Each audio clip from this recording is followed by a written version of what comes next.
Hey everyone, and welcome. Today, we're going to get inside the head of a total business legend, Jack Ma, the guy who started Alibaba. You know, he built this massive empire from literally nothing, but his advice, it's not about complicated spreadsheets or anything like that. Nope. It's all about mindset, how you see the world, and the incredible power of just solving problems. So, let's dive into his key principles for success. Okay, so we're kicking things off with the one single idea that pretty much unlocks everything else for Jack Ma. Opportunity lies in the place where people complain. Just let that sink in for a second. It completely flips the script on how most of us think about business, right? Most people hear complaining and they run the other way. Jack Ma says, no, you run towards it. This single sentence is the bedrock of his entire empire, and we're about to see exactly how. But here's the thing, to really get his success, you have to understand his failures first. And trust me, there were a lot of them. We're talking rejected from college 3 times, rejected by Harvard 10 times. He applied for 30 different jobs and got rejected from all of them. He was even the only person out of 24 people not hired by KFC in his city. I mean, come on. This isn't a story about some guy who just had it easy. It's about someone who became an absolute master at getting back up after being knocked down. And that leads us right into his first big piece of advice, developing a winning mindset. Because look, before you can have a winning business strategy, you have to have a winning mental strategy. For Jack Ma, that meant taking every single rejection, every failure, and turning it into fuel for the journey. Okay, so here's the absolute game changer. It's all about a shift in perspective. On the left, you've got how most of us see failure, right? It's a stop sign. It's final. But on the right, that's the Jack Ma view. Failure is just data. That's it. A no from a job isn't some final judgment on who you are. It's just a piece of information telling you, hey, maybe try something different. Every rejection was just a lesson pointing him where he needed to go. It's a powerful way to look at things, isn't it? All right.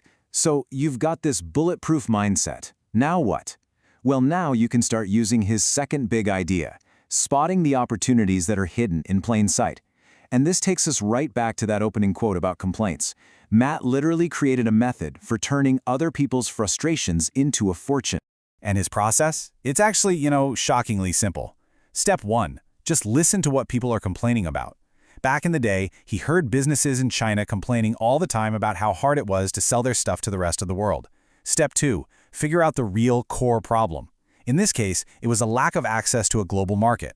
And then step 3, create the solution. For Jack Ma, that solution was Alibaba. Simple as that. You see, this just reframes the entire point of being an entrepreneur. It's not about dreaming up a clever way to get rich. It's about finding a problem you can genuinely solve for other people. The business, the money, that's all just the result of how well you solve that problem. Your main focus is the mission. And that idea of serving others, it flows right into our third piece of advice, putting people before profit. Now, I know that can sound like a cheesy corporate poster, but May built his whole company around a very specific and pretty radical hierarchy he calls the golden triangle of priorities. Just look at this. The craziest part is who comes in last. In so many companies, it's all about shareholder value, right? That's number 1. For Jack Ma, shareholders are dead last. His logic is just beautifully simple. If you make your customers happy, they'll buy from you. If you make your employees happy, they will do amazing work for those customers. And if you have happy customers and happy employees, well, the shareholders are going to be pretty happy too as a natural byproduct. It just makes sense. Now, this whole people-first strategy, it just doesn't work without the fourth piece of advice. You have to have a vision for tomorrow. None of this is even possible if you're obsessed with this week's numbers. Jack Ma's success was built on playing the long game, and I mean the really long game. I mean, look at this timeline. It just lays out his whole philosophy perfectly. He told his team not to even think about profit for the first few years. The only goal was to survive. That's it. Then, a few years in, it was about building a solid foundation, getting the culture right. Only after a decade, did the focus really shift to being a profitable market leader.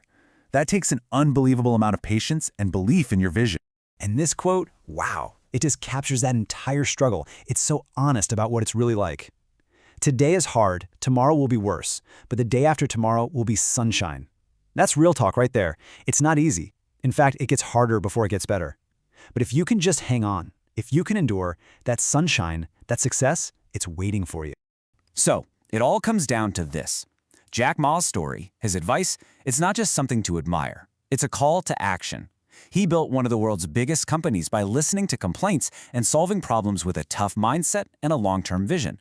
So the question he leaves for all of us is simple, but it's also incredibly powerful.